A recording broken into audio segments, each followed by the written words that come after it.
Chapter 5 The Rock Tower. That night we made our camp at the base of the cliffs. The high tower of rock was near us, and on top of it was one high tree.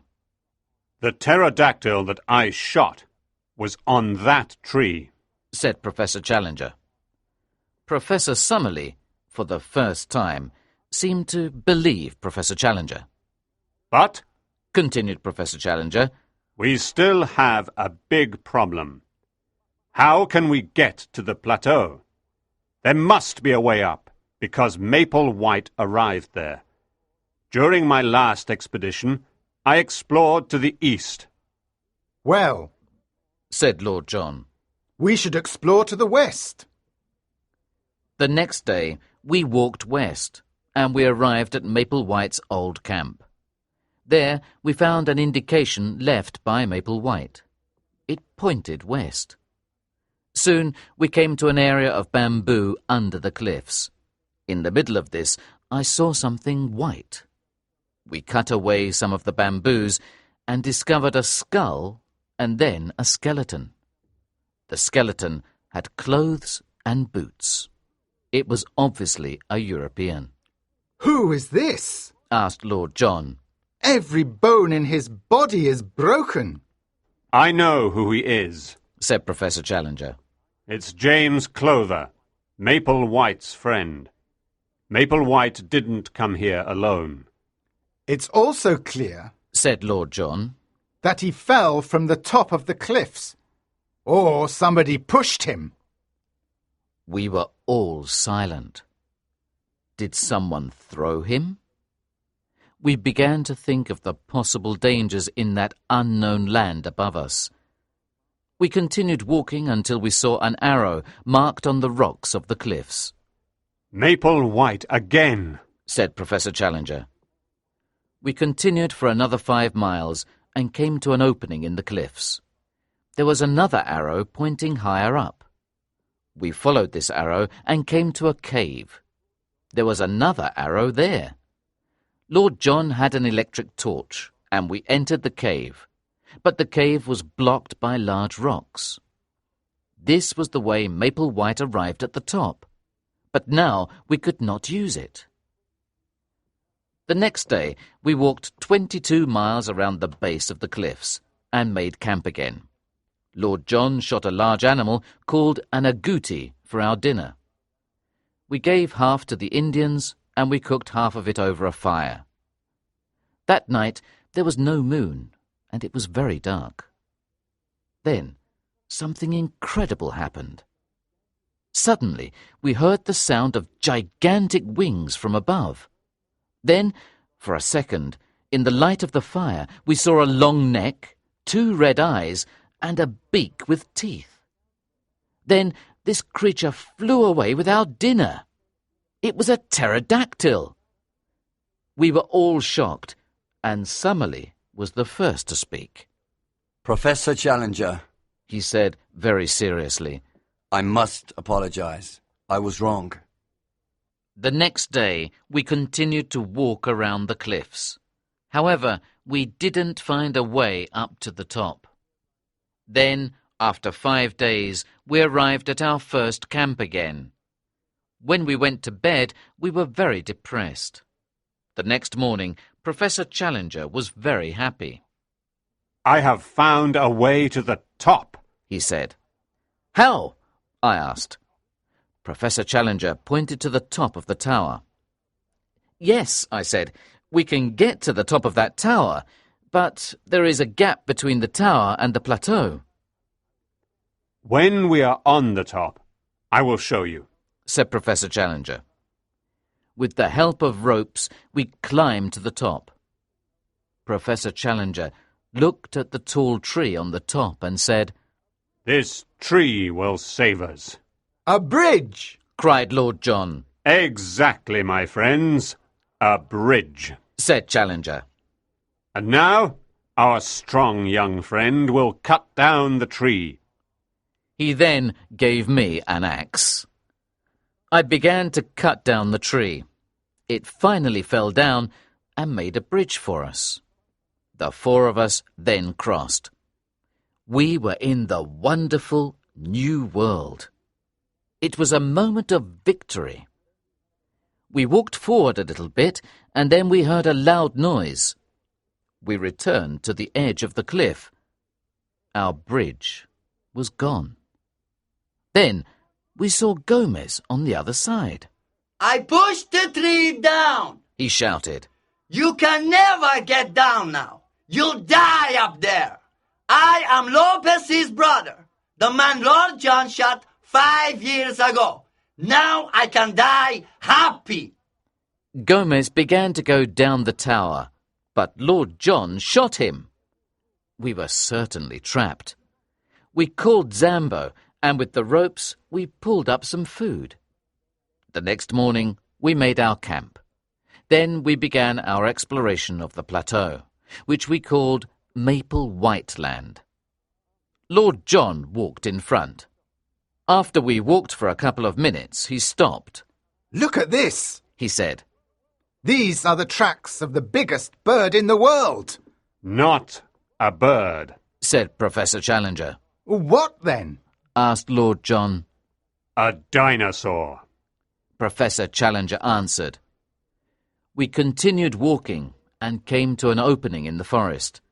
There in front of us were 5 of the most incredible creatures in the world, 2 adults and 3 young ones. They had skin like a reptile. They looked like gigantic kangaroos. Lord John held his gun. The 2 professors were excited and happy. Unconsciously, they held each other's hand and watched like 2 young children. What will they say in England about this? Professor Summerlee asked. I know exactly what they will say. Professor Challenger replied. They'll say that we are frauds. And if we take photographs? They'll say that they are fakes, said Challenger. And if we bring back a dinosaur? Said Summerlee. Well, then, perhaps, they'll believe us, said Challenger. Iguanodons, said Summerlee. You can find their fossil footprints all over the south of England. They lived there millions of years ago, but conditions changed. Here, conditions haven't changed and these animals have lived.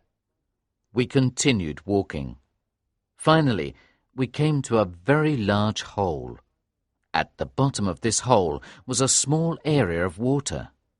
Around this water were the pterodactyls' nests. It was a horrible thing to see. Professor Challenger went too close, and they saw us. They began to attack us. We were very fortunate to survive. That night, in our camp, Lord John came to talk to me.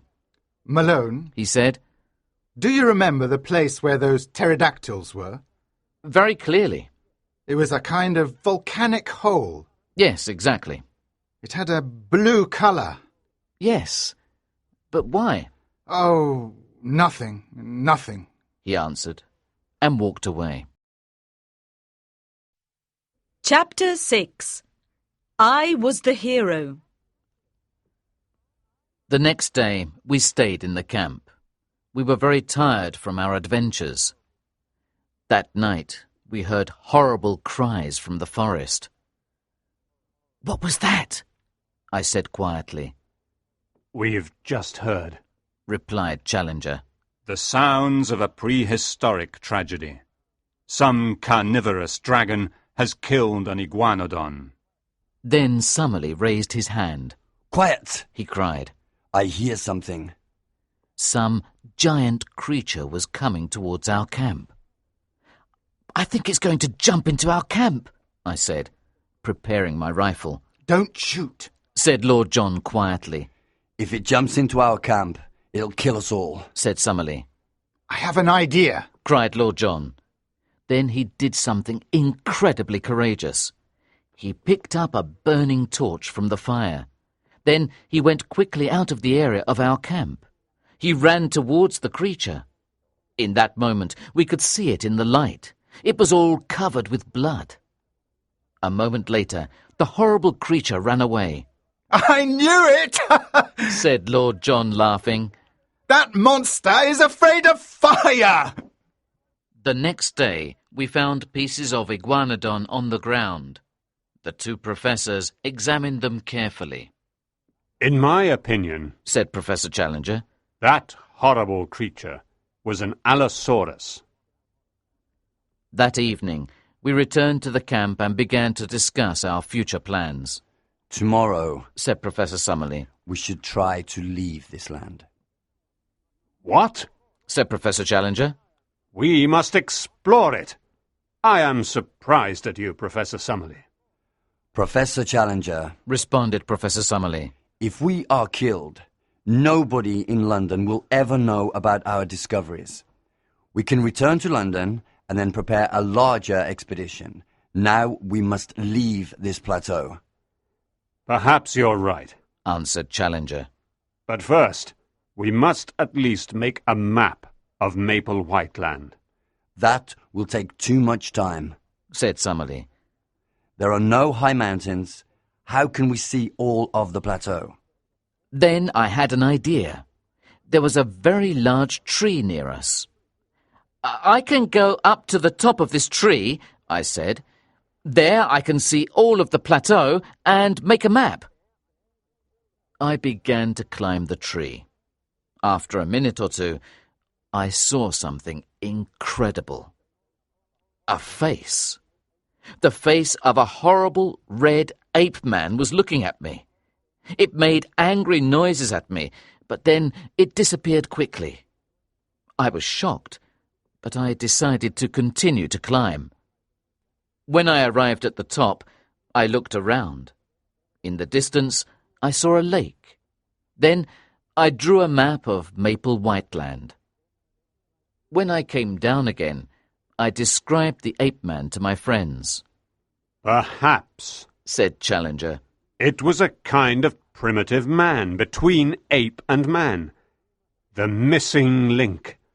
We must discover more about it. No. Said Summerlee. We must leave this land. Now we have the map, we can try to return to civilization.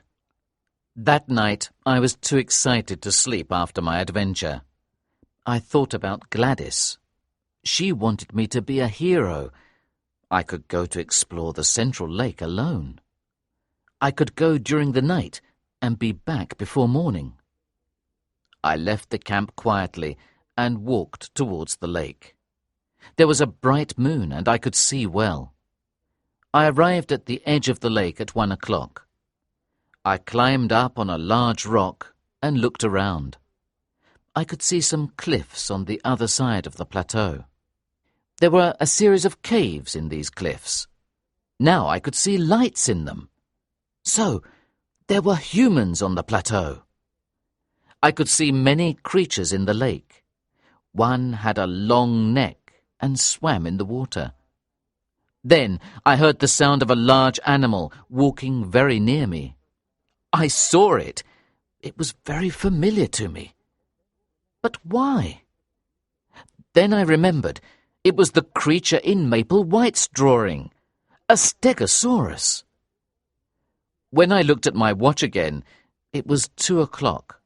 It was time to return to the camp. I walked and thought about my great discoveries. Then, after a few minutes, I heard something behind me. The sound came closer. I turned and saw that horrible monster, the Allosaurus. I decided to run, but the creature began to run too. He came closer. I was terrified. I screamed. And then I heard a crash. I was falling down into a deep hole, and then everything became dark. I was unconscious for a few minutes. When I woke up, I smelled something horrible. Around me, there were large pieces of old meat. I was in a trap for dinosaurs, a trap made by humans. I slowly climbed out of the hole and continued my walk to the camp. Suddenly, I heard the sound of a rifle. I ran towards the camp and shouted. Nobody answered. When I arrived, I saw blood on the ground. All my friends were gone. I was alone in that world. But then I remembered Zambo. I went to the edge of the cliff. Zambo was still there at his camp, waiting for us. There was an Indian with him. Zambo climbed up to the top of the tower of rock. When he was opposite me, I threw a letter to him for the Indian to take to the nearest village. Maybe he could bring ropes to help us climb down. Chapter 7. Prisoners of the Ape Men. I went back to our camp and tried to get some rest. It was horrible to try and sleep here, but it was safer than the jungle. The thought that I could die in this place made me very unhappy. The light from Zambo's fire was the only hope of escape from this dangerous world. The next morning, Sir John woke me up. Quick, quick, young man, He said. "What? What is it?" I cried. don't stop to think or talk. Just get the rifles and some food. He responded. In a moment we had everything and began running away. Finally, we found a place to hide and stopped to rest. I told him quickly about my adventures the night before. "But what happened to you?" I asked him. Well, He began. early yesterday morning, hundreds of apes started jumping down from the trees above us. They captured us all and took us to where they live. They tied Summerlee and me up. But strangely enough, Challenger looked a lot like the king of the ape men. They gave him special treatment. He stayed with the king and ate fruit. You see, this plateau is divided between the ape men and the Indians. The caves you saw with lights belong to the Indians. There's a constant war between the two groups. In fact, yesterday, the ape men brought back 12 prisoners. They pulled the arms off of 2 of them and killed them. It was a horrible thing to see. We also discovered that they have a special ceremony. They take their prisoners to the edge of the cliffs, and then they throw them off. That is what happened to James Clover, Maple White's friend. Yesterday, they pushed 4 of the Indians off the cliffs. Early this morning, I escaped and went to our camp. There I got you and the guns, and here we are. After we rested and talked, we ran quickly to where the ape men lived. We arrived and hid behind some trees. I saw something that I will never forget. There was an open area of grass near the edge of the cliffs. The small houses of the ape men were in the trees, and they were made of leaves. In this area there were about 100 ape men. In front of them there was a little group of Indians and Professor Summerlee. Then I saw 2 other strange individuals. One of them was Professor Challenger, and the other was the king of the ape men. Both of them were short, with big chests and large heads. They were both covered with hair. The big difference between the two was that the professor's hair was black and the king's hair was red. Then the ape men took one of the Indians and pushed him off the cliffs. They waited for their next victim. This time it was Summerlee. 2 of the ape men caught him by the arms. Challenger turned to the king. He tried to convince him not to kill Summerlee. The king pushed Challenger away, and then, in that moment, Lord John shot him. "Shoot them! Shoot, young man, shoot!" he cried. Professor Challenger and I helped Summerlee to run away. Lord John continued to shoot the ape men.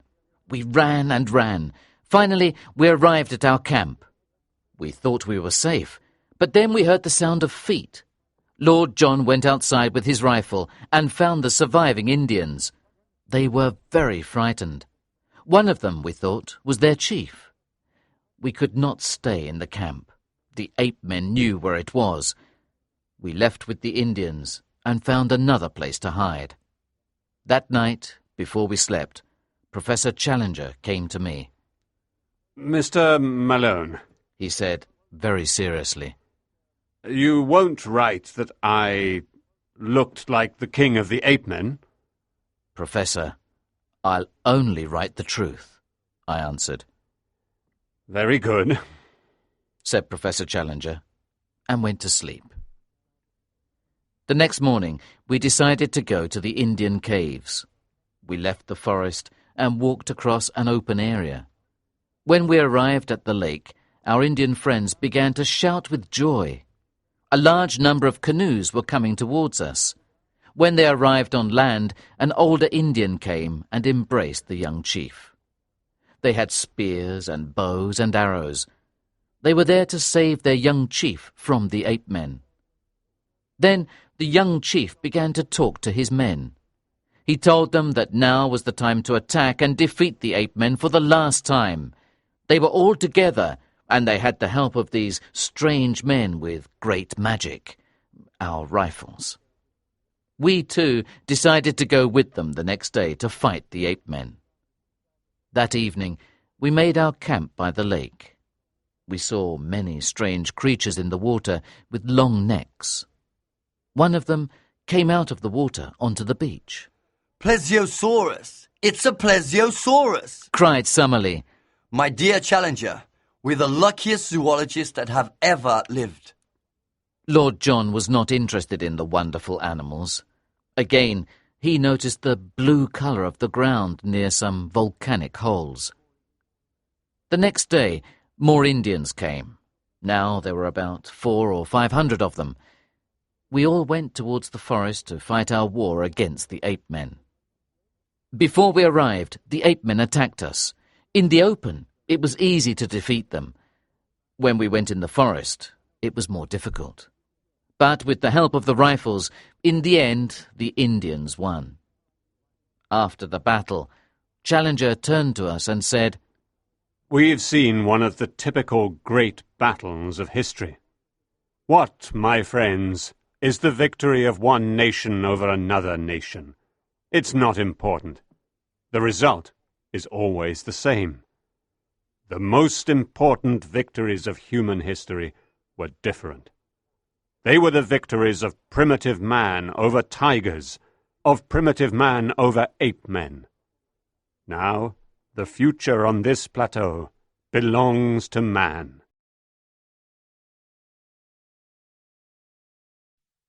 Chapter 8.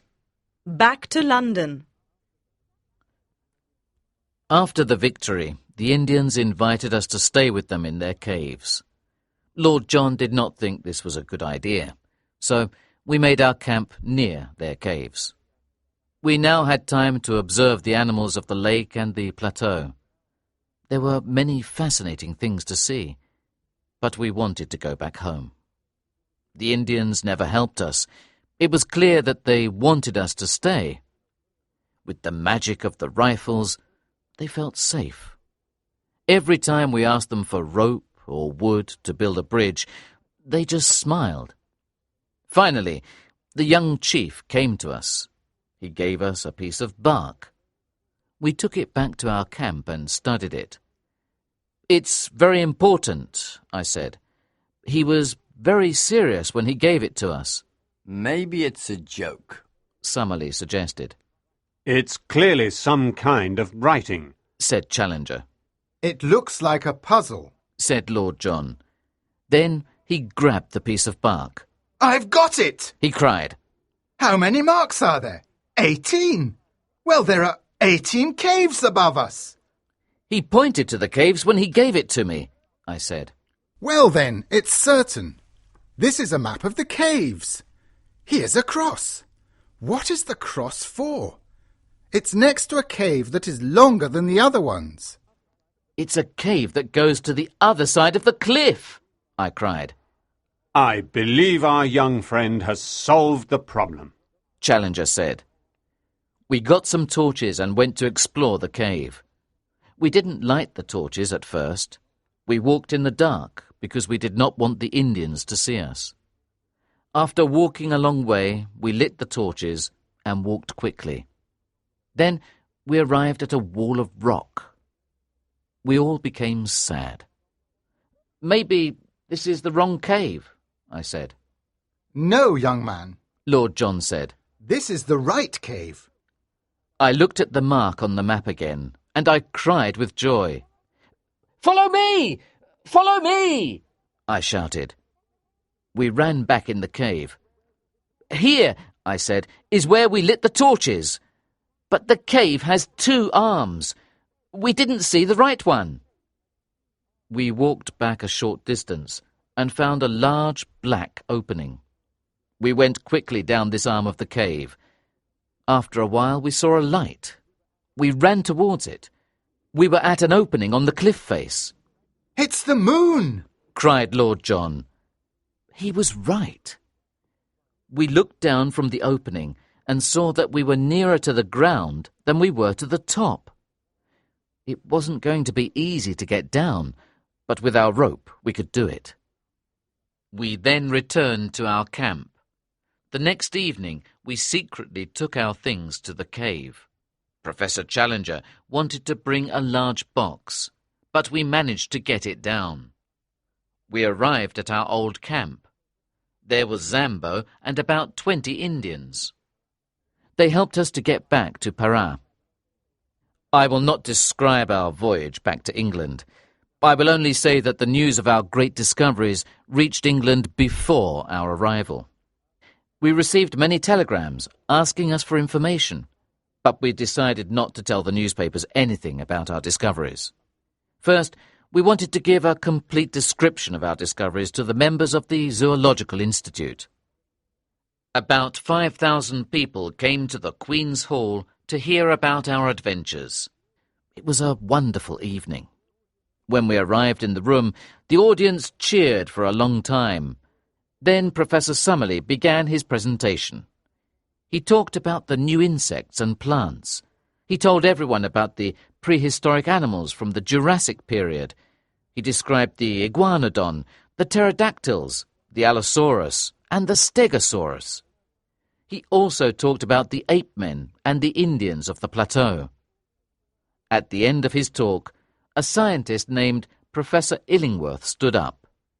"This is all very wonderful, certainly," he said. "but they have no real proof." The audience began to shout, and Professor Challenger stood up.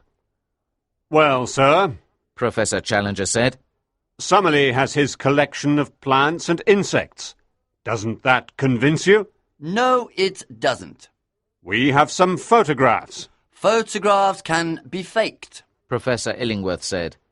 "Do you want to see the creatures for yourself?" Professor Challenger asked. Yes, of course. Professor Illingworth answered. "And you will accept that as proof?" Certainly, answered Illingworth. At that moment, Professor Challenger made a signal. Zambo and I came up to the stage. We carried a large, heavy box, which we put down. Professor Challenger took off the cover. He looked into the box and said, "Come out, you pretty thing." Then a young pterodactyl jumped up onto the edge of the box. Everybody was shocked.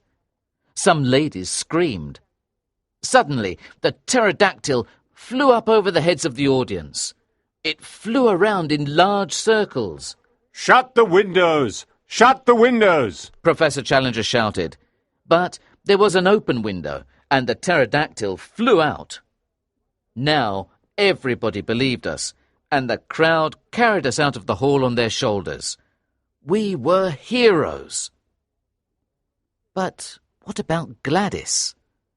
Now I really was a hero. Well, when I arrived in England, there was no telegram from her. I was very worried and went directly to her house. When I went inside, she was at the piano. "Gladys!" I cried. "Gladys!" She looked at me with surprise. She was different. "Gladys!" I cried. "What's wrong? You're my Gladys. Gladys Hungerton." No, she said. I'm Gladys Potts. This is my husband. Life is certainly absurd. I said hello to a short man with red hair. I told my husband about us. Gladys continued. We have no secrets. Anyway, You left me for your adventure, so I don't think you really loved me very much. I turned to leave, but then I decided to ask Gladys's husband a question. How did you win her? I asked. Did you go to the North Pole? Did you travel with pirates? That's a little personal, he replied. Well, just one more question then, I continued. What's your job? I work in an office, he replied. I left Gladys and her new husband. I felt angry, but I also laughed at the absurdity of the situation. I will now describe one more scene before I finish. Yesterday, Professor Summerlee, Professor Challenger and I had dinner at Lord John's house. After dinner, Lord John spoke to us. Well, he said, there's one thing I want to tell you. Do you remember that I noticed the strange blue colour around the volcanic holes? Well, I've seen volcanic holes like that only in South Africa, near the great diamond mines of Kimberley. Then he opened a little box and took out about 30 stones. Well, I found these near the hole where we saw the pterodactyls. I didn't tell you about them earlier because I wanted to be certain. Anyway, an expert looked at them. He said they have a price of at least £200,000. Of course, we will divide this money equally.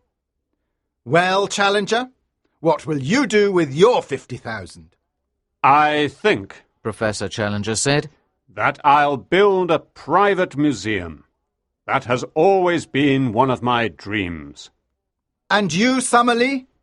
I'll stop teaching and work on all my collections, he replied. I'll use my part of the money, Lord John said, to prepare another expedition to our plateau. And you, young man, of course, will use your money to get married. Not now, I said sadly. But if you want me, I'll be happy to come with you. Lord John said nothing, but he offered me his hand.